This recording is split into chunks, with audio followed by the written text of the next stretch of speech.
Good morning, good evening, saan man sulok ng mundo. Ang papakita ko nga pala ngayon sa inyo itong barko na ito, ang isang FPSO. So, ang meaning ng FPSO ay Floating Production and ano pa? Offloading. Yun.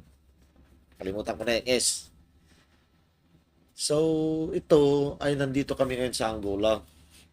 At dito kami sa may oil field nila. So, nandito na kami sa may 500 meter zone, kaya malapit na ito. Kaya malapit na malapit na. Although bawal itong picturean, kaya lang, or picture, video, kaya lang kinuha ko lang ng patago. So, itong episo na ito ay may angkla na 12. Yan. Ito nakababa na yan, yung chain na yan, angkla yan. So, kabilaan, port or starboard, para sa mga hindi nakakaalam, ang port pag dito sa barko ay itong bandang kaliwa niya. Ang starboard naman ay yung kaliwa. So, ayan, yan yung angkla. Sa harap, forward. And kung mapapansin nyo dyan, parang maliit lang siya. Pero lubog na kasi ito. Kargado na ng fuel. And then makikita nyo sa dulo ay mayroong isang apoy. Pero pag sa malapitan yan, kung dito sa by visual mo talaga siya makikita, malaki yan. O kung barko man ang isipin mo, walang ganyan na barko yung may makina. Kasi ito yung production eh.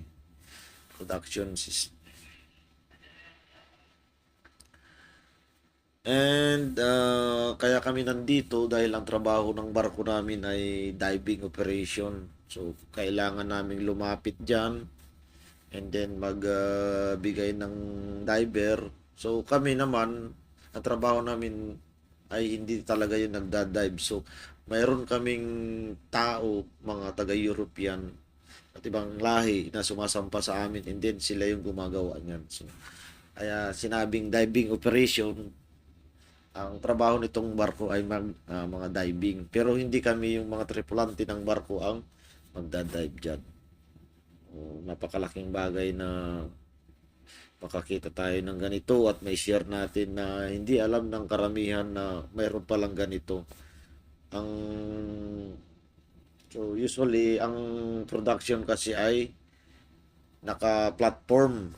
So ito naman kasi itong mga floating production na ito ay pang deep sea, para sa malalalim na dagat kasi nasa 1,000 meters ang lalim nito. Yan, si Greater Plutonio Epeso.